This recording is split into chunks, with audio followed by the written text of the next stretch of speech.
Right now, we're watching The Chi. Yes. I don't know if y'all watched The Chi on Showtime. We're in season 4 of The Chi right now.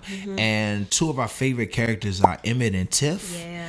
And spoiler alert, if you're not watching the new season, their relationship takes a non-traditional turn. We've officially decided that we no longer want to be in a traditional relationship or a traditional marriage. Tiff introduced an open relationship to Emmett. After Tiff brought it up, we were like, Our sexual relationship had to take a non-traditional turn. What's up, family? Welcome back to another episode of the Sitdown Talk. My name is Kier. And I'm Noémie. Welcome. We thank you for being here today. Clap it up for yourself for coming through. This mic is always in the way. Oops. If this is your first time joining us, welcome. Make sure you hit the subscribe button, and we can't wait to see you again. That was terrible. If you are a repeat offender and you done been here a ton of times before, we welcome you too. We love you. We thank you for your continued patronage. And this is going to be a really good sit down talk. I'm actually mad excited about it. Are you? I felt like you would be a little, I don't know, I'm a little, not uncomfortable, but it's something that we don't ever talk about. Oh, I'm uncomfortable. Not in real life, yes, we talk about this often, but like, on our social media life. No. I'm surprised we've been able to get this far and grab an audience of this size without talking about it. I think people just saw it coming. You know, people just needed like to warm up to us to warm up to them. We family now, so we're going to talk about sex. Just FYI, Booby is about 10 feet, so y'all going to hear her yell or whatever. She's on her iPad. She got her headphones on. So let's hope for the best. Boo, what we talking about today? So if you read the title, you know that we are switching gears in the kind of marriage and relationship that we want to have. I'm sure a lot of you guys are like, what? What's going on? Yeah, we've officially decided that we no longer want to be in a traditional relationship or a traditional marriage. And we kind of want to open it up to new possibilities, new discoveries, but we'll get into it in a second. This is so Pick weird. your job off the floor. Pick it up. It's going to get dirty. And this is a safe space, y'all. Like, yeah. You know. Y'all know how we do. When you come here, it's a judgment-free zone. That's not true. We judge. Yeah, it's like, it's not judgment-free. It's reduced judgment. It's 2% judgment zone over here. Yeah, it's reduced judgment. Yeah. As we get older and we see more of the world, our eyes are opening up to the idea that the things that we were taught traditionally aren't really things that work for us. And that's in every sense of the word. Even when we first started our relationship to the point where we moved in together and we were starting to collect and accumulate life together, like we were always taught man, pay bills, go out, you know, bang the pig on the head, drag it home to the cave to feed the woman and the child. Woman stand barefoot, naked, pregnant, ironing, washing, like all those traditional things. And we got together and we realized that ain't either one of us. Right. I mean, we've taken, not so much that it's not us, completely, yeah. Not completely, but I feel like we've taken and chosen parts of relationships that we saw that we wanted and then threw away what we didn't. And you know, our relationship now, I will say, is much more representative of who we are as individuals and what we want moving forward. This may not be your cup of tea, you know, this may not be the route that you want to take, but I don't typically give advice, but I would advise you to think about what kind of relationship you want and whether the one that you're in fits into that. And if not, you know, how can you kind of change things up to make it work for you? Can I add to that? Yeah. Whether or not the relationship you're in has the capacity to balloon and cover all of these things, because we get into relationships for our needs and desires in the present day. We don't always anticipate that we'll grow into people that don't need or desire those things anymore. And then your relationship starts to gain unhealthy weight and it just becomes a drag. And you know, we've learned a lot through our process. We're gonna talk through this, and we're talking in circles right now. Yeah, but we're gonna get to it. I promise. If by the end of this video, if you understand things a little bit differently, then that's mission accomplished. Awesome. I know one time you came home and you were like, "We have an egalitarian relationship, right?" Can you tell the people what that is and what made you come home and say that? Let's be really black and white for a second. Let's separate relationships into two categories. One is traditional, and I don't have to tell you what a traditional relationship is.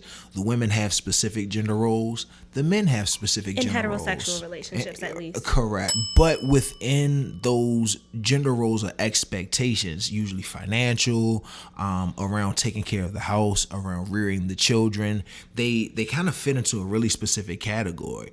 Now, before I go on, there's nothing wrong with traditional relationships. Mm-hmm. Traditional relationships only go wrong if one person is traditional and the other person is not. All right. Egalitarian relationships, egalitarian for the most part means believing in equity for everyone. So it's a shared responsibilities across the board. There's no real specific gender role. If the woman is the breadwinner in the family and the husband is the person staying, if one partner is the breadwinner in the family and then the other partner stays at home with the children and that's not traditionally what happens, that's okay. Mm-hmm. It's about equity and shared responsibilities across the board. Even with decision making and like cooking. Mm-hmm. Exactly. I realized we had an egalitarian style relationship when we didn't really fit into the gender roles, because it'd be some days where like I'd rather cook for the family. I don't love doing it, but I appreciate when y'all appreciate my food. And his food is bomb, yo. I don't season chicken no more. Nah, she don't season chicken no more. I don't miss with seasoning food. Honestly, well, sometimes, but especially chicken. I don't season chicken no more because the last couple of times that you've been seasoning chicken, Fuego. Like why? Fuego. Like why? It works well for us. It was a point in time where I didn't even go to grad school yet, and you were finishing law school, and I knew in my mind that you would make more money than me for the rest of our relationship. Or so we thought. Yeah, that's what we thought at first. Hey, look, marathon, not a sprint. We don't know how this thing gonna end up. I say all that to say that I didn't care. Yeah. I didn't care if she made more money. Yeah, neither did I. Now, that's not true to everyone's relationship, but for us, it didn't matter. And that's why I realized, like, oh, we have more of an egalitarian style relationship, and our shit got better. Yeah, once after we admitted that and took off them roles, man. Yeah. Yeah, I think I would definitely say like I felt a lot of pressure. I think in the beginning, not from anybody that's in my life now, but just like stereotypically, like especially as a black woman in law school, like that's something that we always knew. You know what I mean? Like even the demographics in law school, there was like 3 black guys and like 20 black women. Same thing in college. There were a lot more black women than there were black men. So like I kind of knew that this might be my life. And I think as I kind of got as we kind of level up degree wise, like that's just something that you anticipate. Just looking back, I'm like, well, why were we told that in a way that was like, as a black woman, you have to settle for less than, like, you know what I mean? It was told to us in a way where we had to expect the negative. When in reality, it's just like now when I entered our relationship, and even when we first started, like you said, we thought that I would be making more money and we were okay with that. Like I felt like that was something, like an obstacle that I had to overcome. When we finally entered the relationship, it was like, well, this really isn't that big of a deal. I think that kind of speaks to the people who were teaching and giving y'all those lessons in law school, because they're from another generation. Exactly. Especially women from older generations, they have a lot of internalized misogyny. Like a lot of internalized patriarchy too, that they don't realize sometimes it's patriarchy, but they've ingested that, and that was their world at the time. They didn't have the same liberties and freedoms, so they spit that back out at y'all because that's just the way they see the world. That's true. Yeah, that's tough. The fact of the matter is that we found a way to make our relationship less this thing that exists that everyone has to do, and more this thing that exists because it's the sum of what we put into it. Right. It's like we took away the tally marks. Like I do these 5 things, you do these 5 things, and as long as those 5 things are done by the respective people, we're good. And I think it kind of goes back. I think we might have talked about this in a previous Sitdown Talk, where it was like percentages, right? Sometimes you're doing 90% of the work and sometimes I only have energy for 10. Sometimes it's flipped. Sometimes it's 60-40. Sometimes it's 30-70 on one side and then the other side. And I think once we were okay with those shifts in not necessarily tasks, but like effort in the relationship, and we were okay with it being fluid based on what we had the capacity to do, I think that's when our relationship kind of shifted. It took a while. It did. Do you feel like we did it on purpose? Nah, I feel How like... did that happen? I don't know, man. It's like the world feeds you expectations of what this thing is supposed to look like, and you like, bet, and then you hop in and you're like, wait, this don't... I don't know about this. Like, this don't really feel right. This feel right to you? And it's like, nah, it don't feel right to me either. And I think we learned really early to pivot. Yeah. We had to. The way we got together, like, was kind of crazy. Like, if we didn't pivot, there would be no us. Yeah, that's true. Do you feel like you entered the relationship knowing that you wanted it to be non-traditional? Hell nah. So I just knew that I didn't want to be like solely relied upon to provide for this family financially. So this is referring to when we got pregnant with E, or like when we made it official? Pregnant with E. So what was your expectation when we made it official, or did you have any? Nah, I didn't have one. Remember, I think you think the relationship starts when we officially got together. Yeah, I do, yeah. To me, the relationship starts when we moved in together, and that was right before. So what was it? What were we doing? Boyfriend and girlfriend, playing house. Yeah, that's not to undermine anyone's relationship if you don't have kids on the way. That's just me. I was a trash can before I was who you see in front of you. So not a trash can, not a whole trash can. I was Maybe a waste bin. How about that? Yeah, like a little waste bin, like the office waste. A little Office Depot joint for $15. Ain't no rotten food in there, but it's a whole bunch of papers we don't need. Yeah, it's no food trash. It might be like a boogery napkin in that joint, but it ain't no like banana peels. And you know what? I will say that I think people that have been in relationships for a little bit of time will be able to recognize the shifts.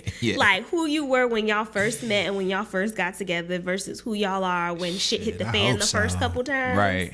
You know, after you came back from the battle wounds.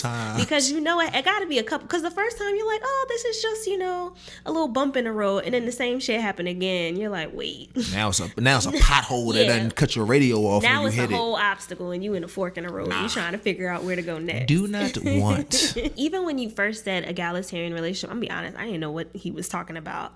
But I figured it had something to do with equality just from, you know, my basic knowledge of vocabulary. But I was hesitant to say that because I still feel like we have a lot or a couple, or I don't know. I guess what you're going to say next? What? Traditional elements? Yeah. There's a lot of them that still exist. It's like, but what I will say is like, I think that, like, for example, decision making, I think that you still give the final yes and no. We spent a lot of time talking through it, but it's ultimately at the end of the day what you decide. And to me, that screams traditional because it's just, well, who makes the final decision, Kier or Noémie? Kier does. But I guess that explanation doesn't take into account all of the back and forth that we do in order to get to that decision. Facts. And I was raised in like a family where the women just dominated. There are not a lot of men in my family. I was raised by all women, so I'm so accustomed to women being decision makers that it doesn't feel weird for me. So to just hand a man the authority to make a decision based solely on the fact that he's a man is nuts to me. Yeah. That don't make sense. That is internalized patriarchy.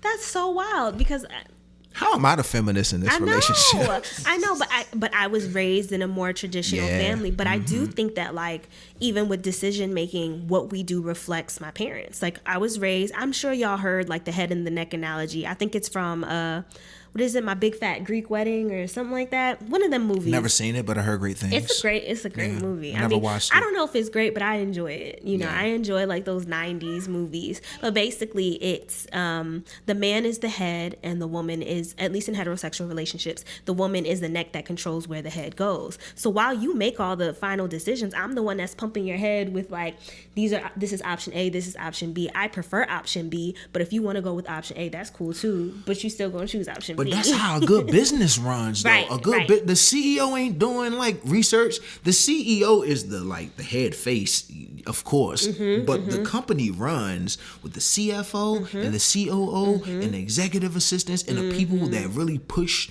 all the little pieces to make that thing go. And the CEO takes all of their collective works and makes an executive decision. I do make the majority of the decisions, like Emery's schooling, like babysitting, what she does, activities. So yeah, I guess. Can you talk about why you make those decisions? I don't know. Well, why do you feel comfortable with me making those decisions? Because I'm never going to research a school. Like you did TFA. Yeah. You're a former reading coach and educator. I don't know what I'm looking at. Yeah, that's so true. What sense would it make that because I'm a man, I'm going to pick her school, and then it's not even the best look for her? I don't know nothing about pedagogy. Yeah, I can't read no scope and sequence on the curriculum and know what my kid's going to take away from that. So I don't to me, it behooves a relationship for the person who's strongest in a particular subject. It behooves. You and your vocabulary words, man. For the person who's strongest in the subject to be the one who's writing the paper. I'm fine with that. That doesn't take any power away from me at all. Yeah, that's true. Yeah, that's not a hit on my masculinity. I'm just as much of a man as I am if I'm like, all right, I'm doing everything and then make wrong plays and our team lose the game. That's true. That's true. No, that's true. So yeah, I guess we are egalitarian. It's just so different. It needs a better word. Yeah, like we are equal partners in this relationship, and I think whoever is more passionate or skilled or has done more research on a particular topic, they tend to lead, that conversation and maybe even those decisions. But we kind of lean on each other to advocate for the things that we are passionate about. Like you said, education is something that I'm hugely passionate about, but I still rely on you for, some input because you're from here. I'm picking schools and making decisions about activities and stuff based on, research, but you actually you're from here. You know what those areas got the knowledge look like. that don't show up on the internet, exactly, right? The things that don't show up on the internet. Exactly. One thing that I think we've really grown in our relationship about is the topic of sex and sexual comfort and what that traditionally meant for us as individuals and what that meant for us in our relationship, because that's completely changed from the moment we met to now. I can see a lot of men having ears perked up when you talk about egalitarian and equality in a relationship, and then you talk about sex. Why? Because in my head, at least, so uncomfortable. There's something about anything that's submissive and masculine sexually that makes me profoundly uncomfortable. Why? Because it's just, maybe that's just my traditional way of thinking when it comes to sex. It's more of a dominant personality. Yeah. I can't imagine sliding away from that. If someone else does, look, sexuality is not a straight arrow. Sexuality goes a million different ways. However you get your jollies, if it's safe and don't hurt anybody, go for it. Yeah, but that's not my swag. So when I start talking about equal and then we talking about sex, what are we talking about exactly? We're talking about, at least what I'm talking about, is advocating for my sexual needs. So let's just get right into it. Kier and I had, a couple years ago, we kind of had a tiff. This was something that I think had existed in our relationship for a long time, but we didn't feel comfortable talking about it until a couple of years ago. But it was, there was just it was an issue in our sex life. It wasn't the same. Yeah. It felt weird. I think I know what happened. What happened? It was post E, right? Yep. So when we first got together, the sexual chemistry, crazy. It was. This is so embarrassing. My mother-in-law watching, my father-in-law watching. Okay. It was great. But the thing about that is, it's just a lot of casual relationships where you don't really talk about the sex. If the sex is great, you keep trucking as is. If it's not, then y'all kind of fumble around in the dark hoping that someone strikes the match the right way and that y'all can have that sexual chemistry. Yeah. You don't really talk about it in depth. Yeah. And I don't know if a lot of men really express what their sexual needs are, because I'm not sure if a lot of men explore what their sexual needs are. Besides, like, the grand finale, what you come in for to do. Well, the only reason I'm going to push back on that, because that wasn't the topic of conversation. You were able to talk about your sex. That wasn't what prompted the conversation. No, I just thought about it. That's not something it just popped up in my head. And what I was saying before is, like, we've had a couple of check-ins with this, but this particular one was uncomfortable because you kind of prompted the question, like, was I, like, good? Was I enjoying it? The energy changed. Right. The energy was off, and that was the first time, first of all, any man has ever asked me that before. I was never under the impression that any person that I've ever had a sexual relationship with was that interested in whether I was okay. Can I pause you for a second? Yeah. Please don't lose that. In the comments below, I want you to tell me whether or not you've ever had an intimate partner that checked in with you once the vibe in the sexual relationship changed. Man or woman or non-binary. I want you to tell me if that's happened to you and what your experience was, if you're comfortable sharing. Please continue, boo. And disclaimer, this is not the first time you've ever said that. I think you've always been in tune with me sexually, but this is the first time that you've pushed. I would always be like, yeah, I'm cool. But for some reason this time I was like, nah, like, it's just off. And it was like, and I think what I appreciated, it wasn't defensive. It wasn't like, is it me? Is it this? It was just like, well, what do you want? I was like, what? What do you mean, what do I want? And I didn't have an answer, y'all. I did not have an answer because I felt like I was never taught about sex. And anything that I did learn, whether it was from like television or even other girls, it was very much like, you want to please your man. You know what I mean? Or you want to please your partner. And I knew what I enjoyed alone, you know what I mean, like by myself, but I didn't necessarily know or felt comfortable advocating for myself, saying, you know, I want more of this, less of this. And Kier's advice to me was, all right, the next time that we have sex, worry about you. Yeah, focus on you. Don't worry about me. Don't worry about me, because I enjoy it if I see you enjoying yourself. And that just changed everything. Yeah, I noticed that it was something different. And overall, what prompted this sit-down talk to have this conversation is right now we're watching The Chi. Yes. I don't know if y'all watched The Chi on Showtime. We're in season 4 of The Chi right now. And two of our favorite characters are Emmett and Tiff. Yeah. And spoiler alert, if you're not watching the new season, their relationship takes a non-traditional turn. And it had us really thinking and having conversations about like all the times that our sexual relationship had to take a non-traditional turn, and this was one of them. Yeah. Because it would have been easier. Like, I'm a dude. Like, I'll be fine regardless. But I noticed that the vibe was different. And if you're not enjoying it, then that means we're not enjoying it. And I knew it wasn't a physical thing because nothing changed.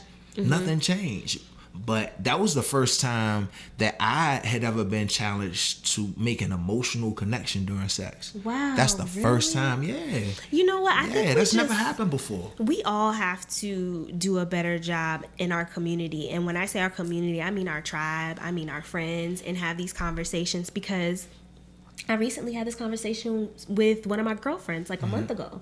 And it was just about, you know, we're all married, we all have children, and it's just like, you know, like what our sexcapades looked like pre-baby, pre-marriage, it doesn't always reflect us post-marriage.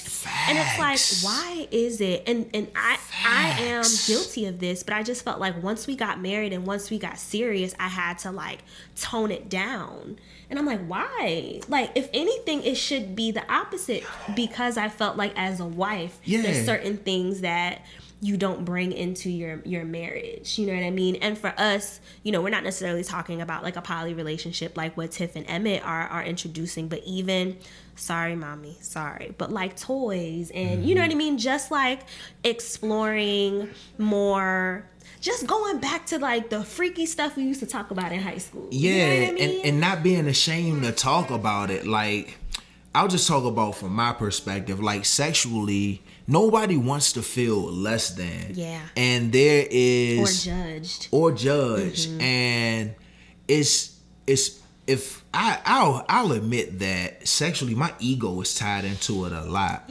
Yeah. So, but it's always it's worked for me. You know what I'm saying? Ain't no BDRs out here, Holmes. Introducing something different outside of just what you offer could be a tough hurdle. Because it's like, oh, well, what I have isn't enough. And it's like, nah, if you are having the same interaction with somebody multiple times for multiple years, there's going to be a stagnation at some point. Right. I don't care what the chemistry is. And I think it's good if you can see that coming and you can introduce variety so that both people still stay happy and still stay pleased. But I can understand why that's a tough hurdle to jump for a dude. But I would encourage you to just like, get your good shoes on and try to jump that hurdle, because it's necessary. And one thing I will add is that, like, if you're not feeling it in the sexual relationship, 9 times out of 10 your partner can feel that as well. And I think getting ahead of that conversation, like, disclaimer, is going to be uncomfortable. Like, that first conversation is going to be uncomfortable. It was uncomfortable. And it took a while. You know, it took a while. Like, even when he said, you know, just worry about yourself, focus on yourself, and you know what I mean? Like, I'll meet you where you're at. I didn't believe him. I didn't believe him because I'm just like, well, what if, you know what I mean, he doesn't like what I like? You know what I mean? Or what if he judges me on the things that I want to do or the things that I want to introduce into the relationship? When in reality, I think when we finally got there, we were on the same page. So, man, Am I right or wrong? Nah, you're right. You just making me think about stuff. I'm trying to decide whether or not I want to share on the internet. Let's share it. All right, so I remember when we first got together, what's the word? You didn't call me a hoe, but you said I was more sexually experienced than you were. And that threw me off. That made me step back. I'm like, man, I don't want to do too much and have her thinking like, I didn't want you to think that I do that with everybody. Like, oh, he's showing me all the tricks he done learned out there in the streets. I already thought that anyway. Damn. That makes me feel terrible though. That's not a good feeling for me. And I'm sorry because you didn't do it on purpose. I don't think there's a need to apologize. It's not so much that I didn't do it on purpose. Let me also add another thing to the situation. I was celibate when I met you. And celibate and give a bit away, or like celibate for real? I was celibate for real. I was celibate for real. I was coming out of like a really long relationship and like just some like situationships that didn't really go anywhere when I first moved here. I remember the day that I saw him. I was like, I'm not gonna be celibate anymore. I'm like, why am I even celibate? I'm punishing myself for something that some other dude did to me. And he don't even know. Like, you know what I mean? Like, I felt like I was entering into it for the wrong reasons. And I think when we entered into our relationship, I felt like for the first time I took ownership over my sexual needs and my sexual wants. And I'm like, you know what? If he's cool and I want to have sex with him, I'm going to do it. And I felt good about it. You know what I mean? Granted, it turned into a relationship, marriage, and now like partnership. And I know that doesn't always happen, but I just felt like I entered the relationship with you, sexual and, you know, emotional, on some, this is what I want to do. I'm doing it for me, and I'm doing it until it doesn't feel good for me anymore. It wasn't about like, I'll be with him if he wants to be with me. Like, you know what I mean? Yeah, I don't want that though. It was very me focused. But I will say that it got confusing once we got into a relationship. Because I felt like there were certain things that I had to do to keep your interest. You know what I mean? Things that I might not have always felt comfortable with, or like more things that I wanted to do that I didn't feel comfortable asking. It just didn't, it switched. And I think like I'm just hardwired to go back to those traditional roles. And I think when we had that conversation again years later after E was born, it was like, oh wait, that's how I entered this relationship. I can be comfortable with him because that's what we were in the beginning. And I feel like the sexual relationship is better when both people are comfortable. But like, just like you had to advocate for your sexual needs and like what you wanted, like I also had to figure out like, wait, like what exactly is it that I want? We got to pause for a little chocolate break. Baby girl is she's having a fit. I'll just talk to you while Noémie's over there, but you can hear me? Yeah, I can hear you. I mean, there's no advocacy for what I want. Is if you're good, like I'm good. The experience is just much better when you're in the right mind frame. But on the same token, like, I never thought that a mind frame was necessary. Like, sex is something, at least coming up and being single, like, you press a button and you go. Yeah. It never required any type of deep dive or conversation or anything of the sort. And to finally have that for the first time when you're with somebody,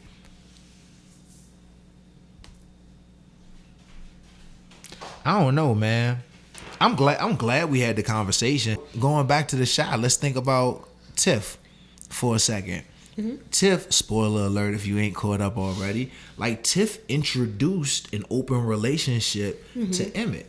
You know, now their relationship, they're younger than we are, but there's a lot of parallels for sure. in our relationship. They had a kid, they had an unexpected pregnancy. They weren't financially in an amazing place when they got pregnant, and they had to figure out a way to make it work, and they had differences and they butted heads a lot. But even differences, like, individually. Like, I can't say that when Emmett had the baby with Tiff that he was looking for a relationship, because he was still messing with Keisha. Like, he was still messing with a whole bunch of other people. And I forgot he was still messing with Keisha. I'm not sure that he was looking for a monogamous relationship. And I think throughout, at least the last season, season 3, like, he doesn't even, I wonder what was it that made him decide to propose. I know that was right around the time that they started, like, the restaurant, but he had already messed with Lala. Yeah, well, I think he's just in a place where things are getting more solidified, which I can identify with. Like, a dude doesn't even want to take you out on a date if he doesn't have any money. There's something about being a man and being established that makes you really want to twist the lid on whatever situation you got going on. Whether or not you had the wherewithal to realize that that's the right thing to do or not, different story. But I think he saw that his life was going in a way that was going to be dope for him, and he wanted to be like, hey, I want to make this commitment. And he messed up a lot. And he's conscientious of that. Right.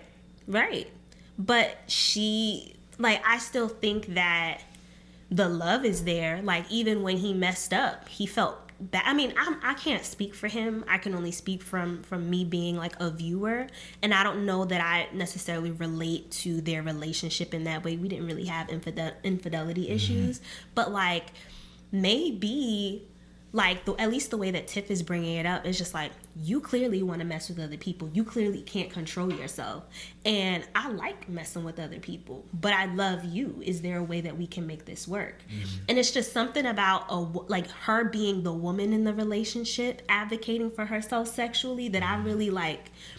I like that. I like the fact that, you know, she's the one bringing this up versus, like, maybe in traditional settings we see it the other way around and a woman feeling, like, pressured to be in that relationship. But for her to bring it up and for her to kind of sit back. This girl's talking to me.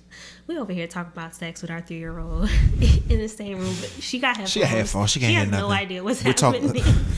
Talking about banana, mommy, banana. Listen, if you're a parent, you got to figure out to get your stuff done. Your kids be in the house too, but you find a way. All right. Listen. Her being able to come to the table and say, "Look, like, I still want to be in this marriage. I still love you. I'm still hurt about what you did, but this is a solution that makes sense based on your past behavior and something that was recently introduced to me." We'll see how it goes. It's still early in the season. It's super early, and maybe by the time y'all watch this, but maybe a couple more episodes will come out. But I'm really interested to know whether they continue this journey and what her mindset is moving forward. And then also with Emmett, you know, are you agreeing to this because this is something that you're actually open to? Or is this something that you feel like you have to do because you messed up? Hopefully you watch The Shy and you know what we're talking about. If you didn't, stop this, go watch it and come back. Go watch The Shy. For those because we're going to be talking about this a lot, I think. Yeah, because it's so applicable to life, man, especially us. And I think it's just, it's the way that it mirrors our relationship is the woman feeling empowered to be like, hey, look, this ain't working. Let's try something different. And in Emmett's situation, he's a little reluctant, but also I don't know a lot about, like, polyamory, but from what I do know about it, like, not everybody comes into it the same way. Right. this doesn't seem to be something that was a part of like their sexual, like their sexuality profile originally, but this seems to be mad situational. Like she seems like, look, I'm cool with this, given the way that everything is going. I think this is the best way for us to move forward. If we're going to be together and you seem to want like that type of intimacy outside of just us, this is the way we're going to do it. You on board or not? I feel like he's more into it than he thinks. Only, like I said, only from like a viewer's perspective, because it seems obvious to me that he loves Tiff, but he really just enjoys having sex with other people. Because I feel like he only felt bad because of what it would do for her. Now, you about to get me started. Because that goes to the way that you view sex. You and I, when we first got together, we didn't view sex the same way. But I feel like he views it like you did. It's very transactional. Yeah. And I feel like if he could still have transactional sex and know that his wife still loves him and won't leave him because of it, he would be happy. Just based on Emmett's character throughout the first 4 seasons. Man, Emmett a mess. He's a mess. He getting it together. And he can't keep it in his pants. Like, it just comes across to me like he is just that person. And if you married someone who is giving you the opportunity to be that and have it not affect your marriage, and he's not okay with that, then now I'm confused by him. So it's just like, is it that you just don't want her messing with other people, but it's okay for you to mess with other people? Yeah, she said that in the episode talking about, but Tiff, I'm not going to get tired of you. She's like, well, what if I get tired of you? And I mean, I think there's something to be said for that. But I also think when we talk about traditional relationships and then we talk about egalitarian and then we talk about sexuality, we also have to introduce that factor in there. And that's equity. Traditionally, it's been okay for men to step out of their relationships. I mean, back in the 1950s and 60s. And I hate that that's the case, but you're right. Have completely other families. Yep. And the woman bet not say nothing. Yeah. I always wonder when people are like, I want a relationship like my grandparents. Like, no, you don't. I don't. No, you don't. I don't. No, your grandmother didn't have a voice. Yeah. But it's a couple. It's a whole bunch of other kids out here. Your granddaddy wasn't changing no damn diapers. I tell you that. I think that's what that means to me. Like equity, her having equal say to say, hey, like this ain't working for me neither. I'm trying to do something not just to satisfy you, but to satisfy us and have this thing move forward. And even though us talking about the sexual piece of our relationship, that's crazy. Like 4 or 5 years into knowing each other, that's the first time we had that conversation. Yeah. Specifically and directly. Like not running around it, not we sat in we had a conversation several times. Yeah. But that was the first time. I mean, we've always tiptoed around the conversation. It's uncomfortable, but man. A couple years ago, that was the first time that we sat down and had an ongoing conversation. You know what I mean? I think this was the first time that we held each other accountable and we actually put it to action on both sides. Can we go into what the conversation actually was? Sure.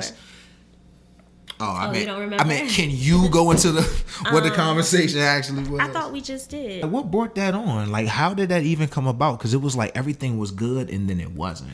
It wasn't so much that it wasn't. We weren't even having sex less. It just wasn't. We were missing the spark.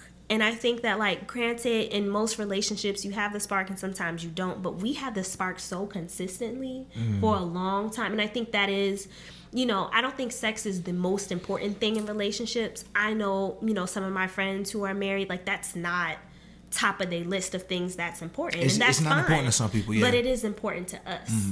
And that spark has always been there for us. It's always been something that's super important to us. And for some reason, we just didn't have it. So we were having sex, but it just, it felt very transactional when it had turned to something deeper than that by that point in our relationship. It's like the sexual piece of our relationship didn't mature the same way as the other pieces of our relationship. But we talk about the other pieces. Oh, we talk about the bills every damn day. But we didn't put that's the thing. The effort, I think the expectation that certain aspects of your relationship will mature on its own without work it's not the best approach. And I feel like emotionally we worked on it. financially, we worked on it. Sexually, we kind of relied on the spark for so long that when, you know what I mean, that kind of, not even to say that it fizzled, but everything else had it leveled up and graduated. Everything else had leveled up. We had never really spoken about that. And that was just a vulnerable conversation because, like, we were always good at that. We were always good at it. It always worked out with little to minimal effort on our part. And I think this was the first time that it's just like, okay, we're not these young kids that are infatuated with each other. Yeah, there needs to be more. We are a married couple with bills and a child and stress and adult responsibilities. And stress. And it's just like, it was just something on our list to do. And if we looked at a calendar and we hadn't done it in a while, we're just like, okay, let's just do it. And I never wanted to be in a relationship. Neither one of us wanted to be in a relationship like that. And I felt it, but I was too afraid to say something. So when you said it, I was like, all right. I'm glad you said like, it first. F it. Like, F it, let's talk about it. And, you know, I just think that, like, because that is something that's important to us, sex is important to us. We're one of those couples that's like, I think I'm not ashamed by that. Yeah, and I think we're always going to be looking for ways to keep it popping. You know what I mean? Like, I think we're going to be 80 trying to, you know, figure out what's the new thing. Listen, and, you know, trying to make it work. Like, it's something that I really, you know, that I really enjoy in our marriage, and it's something that I feel like my husband really takes the time to make sure I'm good in that department. And I think that's helped with my confidence as well, because like I said, you were the first person to really be concerned with me, and am I getting what I want, and am I getting what I need? Like, do you want to try it? You know, and I'll even put this up. I think we might have talked about it before, but how you bought me not my first toy, but like you bought me something. He bought me sex toys after I had eaten. Oh my God, I can't believe we're about to put this on the internet, dog. Okay, if we don't have No, it's fine. No, preach. Yeah, but it's just wild to me that we're talking about. But it happens to everybody, and nobody talks about it. So everyone feels like they're the only ones that go through this. But you did it because you wanted to make sure that I was comfortable now that my body has changed. Like, it was for me and me only. It wasn't on some, you know, I want her to have sex with me, so I'm gonna do this. It was just like, I want her to feel comfortable. I want her to feel safe. I want her to feel okay with moving forward now that everything in her body is different. Like, he just saw a baby pop out of me. Yo, I watched that thing live and I just color. One thing that I appreciated is, like, this is not the first toy that I've ever had, but it's the first one that we've introduced into our relationship. You know what I mean? And into our sexual relationship. And it's not something that I ever felt confident enough to bring to him. Like, I'm sure you knew that I had toys or used toys or whatever, but I ain't know nothing. See, even we never had that conversation. we never I just didn't feel confident. So, like, when you brought it in, it was just like, okay, I can share that piece of me with you sexually. It's not something that I have to, like, keep away, you don't have to hide hidden. Yeah. I don't have to hide that from my husband. I felt very, like, I love the fact that you weren't, and I know you're going to roll your eyes because you're like, why would I be scared? But I love the fact that you weren't afraid of that. I love the fact that you didn't shame me for being interested in things like that.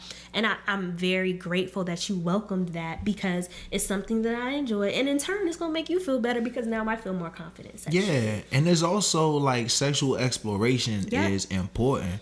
You can tell, at least I could always tell when a woman didn't have enough, like, self-sexual exploration. Yeah.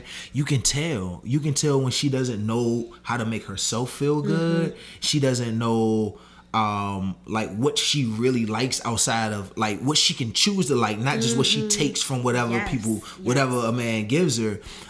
So that was important to me, because if you feel good, then in turn everything else will blossom. Yeah. But I wonder how that works for people who are in relationships with a partner who, I mean, much like Emmett is now, who's reluctant to that, hey, let's pivot in the way our relationship looks in terms of sex and sexuality. Because those conversations are happening, though. Like, that's the funniest part about this is these conversations are happening among women. We are talking about our sexual needs, our sexual wants, you know. Spill the tea. I don't know what y'all be talking about. I ain't spilling nothing to you. Well, all I will say is what I would love to. I'm gonna tell him after, y'all. Come on. But what I would love, where I would love this conversation to go is like, at least in my generation, among my girlfriends, among my tribe, you know, women are having conversations about, you know, falling in love with themselves again after, especially after motherhood, especially after, you know, just getting older. If we can start to feel more comfortable having these conversations with our partners. So the first step is, let me sit and decide what I don't need you to help me figure out what I want. I need to take my time to figure out what I want. Now that I know what I want, how do I incorporate that into a conversation with my partner? I think that's the next step. I think that's what we see happening with Emmett and Tiff right now. And I think that, you know, that's what kind of got us back on track sexually. So the first step, like I said, is to, you know, take those conversations, have them with your girls, have them with their tribe, because we're having them. I'm telling you now, I've had so many conversations with my girlfriends about sex and what we want and, you know, like how to just make it work for us, but we're not really having those conversations with our partners. And I think once we're able to take it to that next part, which I see Tiff is doing with Emmett, I commend her for bringing that to the table. Granted, it's on the heels of her finding out that he cheated. But with a chick that smiles and with a chick that's her friend and her smiles on her face. I'm not even that's not my business. That's not what I'm here to talk about. I'm just here to talk about women's empowerment and to take ownership over your sexual needs and to get to a place where, you know, you feel comfortable, you know, asking, not even asking, letting your partner know what you feeling, what you not feeling. And I think that's fair. I'm rocking with that. From a male perspective, I had one of my homies, I realized we just started asking each other questions. Like, dudes don't talk about that. We'll talk about our glory. Yeah, we'll talk about all the highlights. And so dudes don't talk about what, like changes in sexual needs or sexuality? Like, what's the thing that y'all don't or do talk about? Any of that, anything outside of, at least in my circle, I'm not going to speak up for all the dudes, but like, even like with the whole toys thing, I thought that was rare until I started talking to my homies and like, we're not the only ones who've introduced things like that. Or like I said, that men get the short end of the stick because those toys are for us. Those toys are for you. They're not for me at all. Like, we don't have anything. And then that's not true. They actually got a lot. Yeah, they got some devices out there that are crazy. Listen, it's a whole, like, you can even get it on Amazon. Trust. Just take a couple minutes.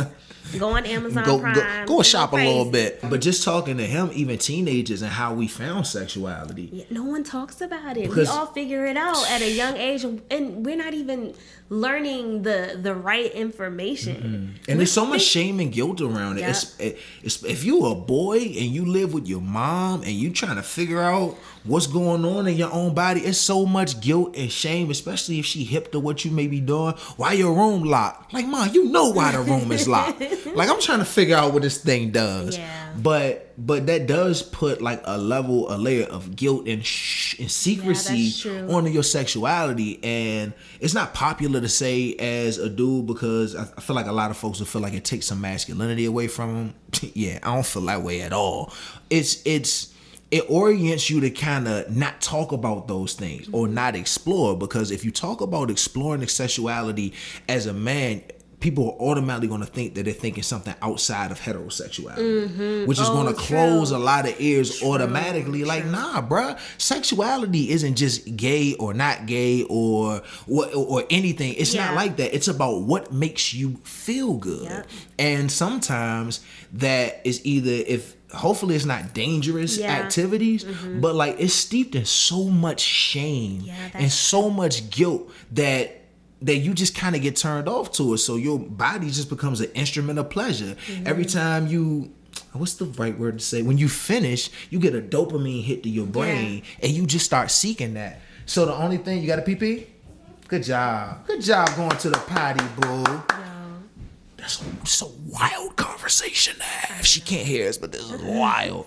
But like you get the dopamine hit and it becomes about the mechanical version of sex, having that feeling. You don't necessarily take into account it's a person under you that has feelings and all of that. Or on top of you. Or on top of you, depending on her energy level. This is just, I'm sorry, I was just being immature. The Babe, next time we're gonna have a part. We're gonna, first of all.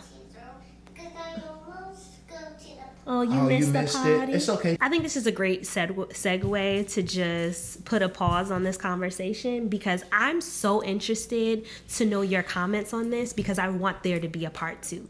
Because I feel like right now we're finally like warming up to the conversation, and I'm sure we're like almost an hour in, if not over.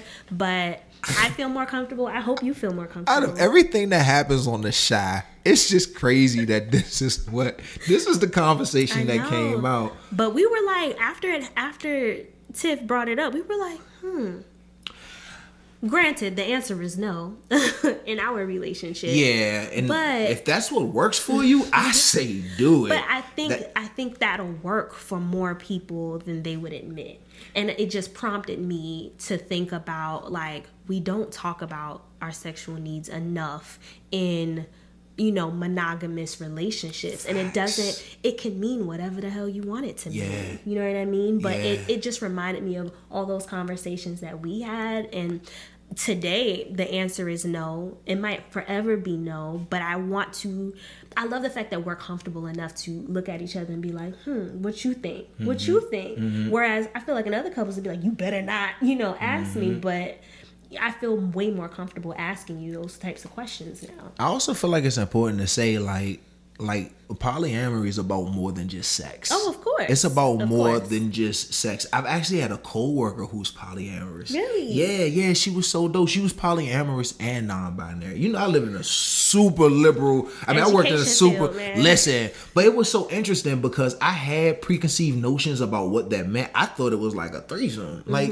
no, like that's the relationship, and it extends so far beyond sex. It extends to, and which is probably some of the issues that Tiff and Emmett have, appreciation and feeling valued. And who's to say that one person is enough for you outside of sexuality? Who's to say that you can't that you don't need a relationship where you're being loved and you're loving up on more than one person? By more than one person. Yeah. And that's what I mean by sexuality not being it frays in a million different directions according to what you like. But if we didn't have that conversation and instead I'm like, man, my wife ain't feeling me no more. You know how easy it would have been to just, hey, what you doing? What's up? Yep.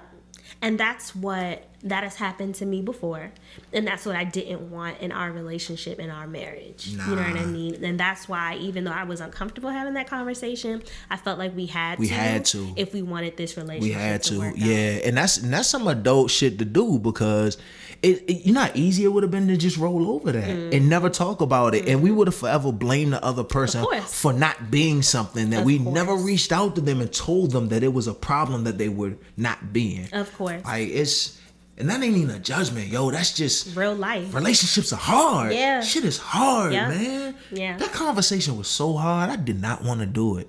I'm just glad we did. I'm not even going to harp on how uncomfortable it was, because it turned out to something really good. But I just don't want to hold these people too long. Okay. We said we were going to stop talking like 5 minutes ago. Listen, if you don't, I'm going to do a shameless plug. I don't care. I love the show. I think it has depth and nuance, and we binged the hell out of it. Yeah. If you haven't seen an episode of The Shy yet, you tripping. Please go watch The Shy. We're going to do more of these, and I would love for y'all to participate in the conversation and actually know what's going on. But above all of that, thank y'all for showing up to this sit-down talk today. This is different than what we normally do. Thank you for letting us talk about sex, more sex. We broke the barrier. That's just something that we don't talk about on this joint, but I see the need to have that conversation. So do I. Can I just do a shameless plug? Do it. Not sure if this episode is coming out before or after the Mom Friends, but if it is before, I'm going to talk about this more in depth.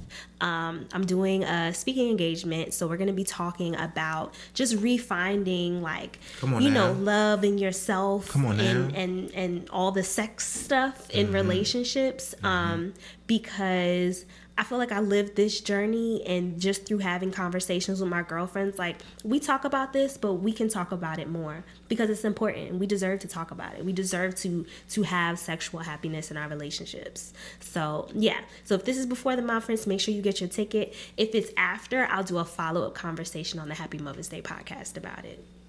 That's it. I don't know why I did it. Because he's weird. And if you haven't checked out the Happy Mother's Day podcast, please do. I will drop a link in the description below. It's Noémie's podcast with her friend Shar. It's amazing. If you haven't hit the notification button so that you can know of all of our posts as soon as they post, please do that. Oh, you know who can do this better than me? Boo Boo. You want to close out the vlog? Come on. I don't know how appropriate it is to have a child close out this vlog, you know but what? No, this one. Do Daddy's mic. Alright, y'all, pretend we were talking about, like, I don't know, Blippi or Baby Shark. We just did a whole episode about Baby Shark. Alright, hold on. Let me get your headphones so you can hear yourself. Hold up. Okay. So we gotta tell everybody to subscribe to our channel. No, I don't want to leave them yet. Okay. And I had to play. I ran to school. I hope you like our video. Subscribe to our channel and hit the bell button. And see you next time. Bye.